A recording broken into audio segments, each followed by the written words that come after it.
आपका सेशन देख के मैं पब्लिक स्पीकिंग सीख रहा हूँ। तो कॉन्फिडेंस बढ़ाने के लिए जो आस-पास के स्कूल है ना स्कूल क्लासेस जो है, उनके पास मैं जाता हूँ बच्चों को थोड़ा-सा ये करने के लिए। तो मैं जाके वहाँ पे रश्मि रथी सुनाता हूँ, क मेरे को आती है थोड़ी-थोड़ी। तो मैं वो सुनाता हूँ, छत्रपति शिवाजी महाराज के बारे में सुनाता हूँ। तो उन बच्चों का मैंने थोड़ा नोटिस किया, तो वो क्या कह रहे थे मुझे कि सर जो टीचर है अभी जो सिखा रहे हैं, वो बस सब्जेक्ट के बारे में बताते हैं और बोरिंग तरीके से सिखाते हैं। ना कोई एक्स्ट्रा कुछ एक्टिविटी नहीं करवाते, कुछ नहीं करवाते। और जब ऐसा कोई एडिशनल गेस्ट आता है जो कुछ एडिशनल सिखाता है, तो उनका माइंडसेट थोड़ा चेंज होता है कि सामने वाले टीचर से भी वो वही एक्सपेक्ट करते हैं। तो मुझे कभी-कभी लगने लगा है कि मैं जाके गलत कर रहा हूँ या वो टीचर का वो स्टूडेंट का देखने का नज़रिया बदल रहा है, तो वो वहीं से वो एक्सपेक्ट कर रहा है और उनका मन वहीं पे नहीं लग रहा है वो सब्जेक्ट में। तो अभी मैं क्या काम करने के दो तरीके हैं। एक, आपको काम करना ही है, कोई ऑप्शन नहीं है।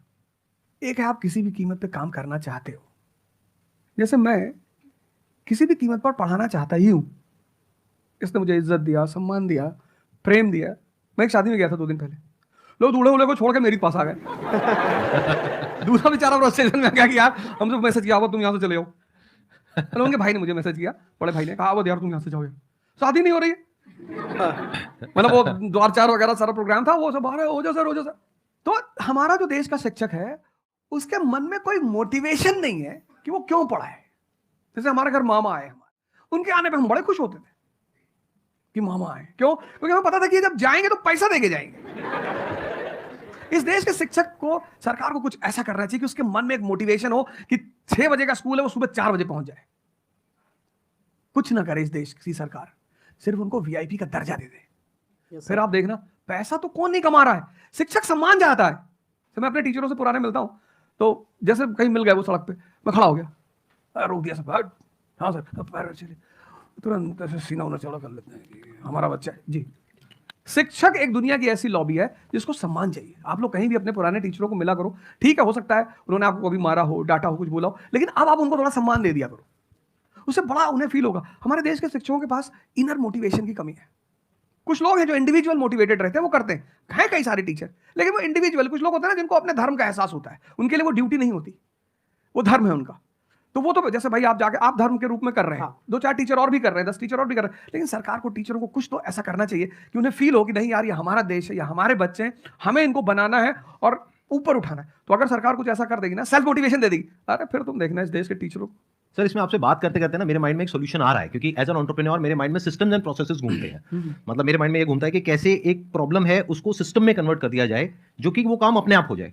क्योंकि ऐसे बहुत ही कम टीचर्स होंगे जो अंदर से मोटिवेटेड होंगे। तो ये थ्योरेटिकली तो बड़ा अच्छा लग रहा है सुनने में, बट हजारों में कोई एक आध होगा। बिल्कुल। तो अब मेरा स्टैंड पॉइंट क्या है कि क्या हो अगर जैसे हम ई कॉमर्स वेबसाइट्स पे जाते हैं, वहां पे प्रोडक्ट के रिव्यूज होते हैं। रिव्यू कौन देता है? जो कस्टमर है। तो टीचर का रिव्यू कौन दे सकता है? जो बाहर बैठा है उस कमरे से वो, या जो कमरे के अंदर बैठे। तो अगर कुछ ऐसा सिस्टम हो जाए, एक ऐसा प्लेटफॉर्म बन जाए गवर्नमेंट का जहां पे सारे टीचर्स लिस्टेड हो और based upon the number of reviews and the quality of reviews उनको रिवॉर्ड दिया जाए ऑटोमेटिकली। कि मतलब जो नंबर 1 पे आया उसकी सैलरी डबल, कि अगर उसकी 50,000 है तो 1 लाख। बहुत अच्छा सोल्यूशन। और जिसके इतने रिव्यूज आए, यानी जिसके 4 स्टार या उससे ऊपर आए, उनकी सैलरी सीधा डबल हो गई। तो फिर देखो क्या मजा आता है। फिर हिस्ट्री पढ़ाने का जो स्टाइल है ना, वो सारे टीचर्स आएंगे अवध ओझा सर के चैनल पर और आकर के सीखेंगे भाई क्या कहानी है ये, ऐसे कैसे पढ़ाएं कि बच्चे दीवाने हो जाए। और फिर अपने आप को अपग्रेड करेंगे। नहीं तो अपग्रेड करने की मोटिवेशन कहां है? जैसे एक एंटरप्रेन्योर होता है, उसके पास में तो मोटिवेशन होती है कि अगर मैंने अपने जो भी प्रोडक्ट है, सर्विस है या काम है, उसको अपग्रेड किया तो करते ही मेरे को इमीडिएट रिवॉर्ड मिलेगा। जैसे सेल्स टीम में अगर आप कहीं पर काम करते हो, कितने लोग सेल्स डिपार्टमेंट में है, अलग अलग कंपनी में जो जॉब कर रहे हैं, तो सेल्स में इंसेंटिव का एक सिस्टम होता है। तो वहां पर क्लियर पता होता है कि मैंने ये टारगेट अचीव किया तो ये है। तो एक क्लियर कट टारगेट होना चाहिए which is measurable, not theoretical but actual, objective not subjective. कि ऑब्जेक्टिव एक टारगेट होना चाहिए in terms of numbers which can be calculated and a transparent system जहां पे स्टूडेंट्स वोट करेंगे और जो टीचर्स जीतेंगे पूरे इंडिया लेवल पे या स्टेट लेवल पे, उनको बुला करके जो हमारे देश के प्रेसिडेंट है या प्राइम मिनिस्टर है वो आकर के रिवॉर्ड देंगे। Yes sir.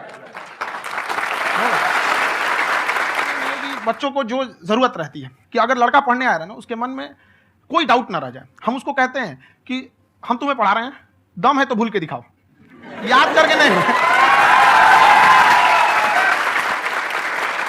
प्लस आप जिस प्राइस पॉइंट पे पढ़ा रहे हैं, आई थिंक वो सबसे कम है, वो बहुत ही कम है। सर ये जो फीस का कल्चर है, ये हमारा इंडियन कल्चर नहीं है। हमारा इंडियन कल्चर गुरु दक्षिणा है, उस हिसाब से वो सही है। ऑक्सीजन जैसे जिंदगी के लिए जरूरी है, वैसे एजुकेशन जरूरी है। कोई ये नहीं कह सकता कि पैसे की वजह से वो खान सर के यहाँ से लौट गया। क्या बात है। यदि टीचर की रिस्पांसिबिलिटी है वो पढ़ा के चला जाए। टीचर की रिस्पांसिबिलिटी यहाँ खत्म नहीं हो जाती। पढ़ाना तो कोई भी पढ़ा सकता है, टीचर की इससे बड़ी रिस्पांसिबिलिटी होती है उसे समझाना। वो समझा कि नहीं समझा। अगर लड़का आपके समझाने के बाद डाउट रह गया तो ये आपकी गलती है। लड़का हमसे पूछता है, सर इतनी भीड़ है आपके पास, तो कहते सर डाउट कैसे पूछेंगे? हम कह रहे यार तुम्हारा डाउट बचेगा तब ना पूछेगा तुम डाउट।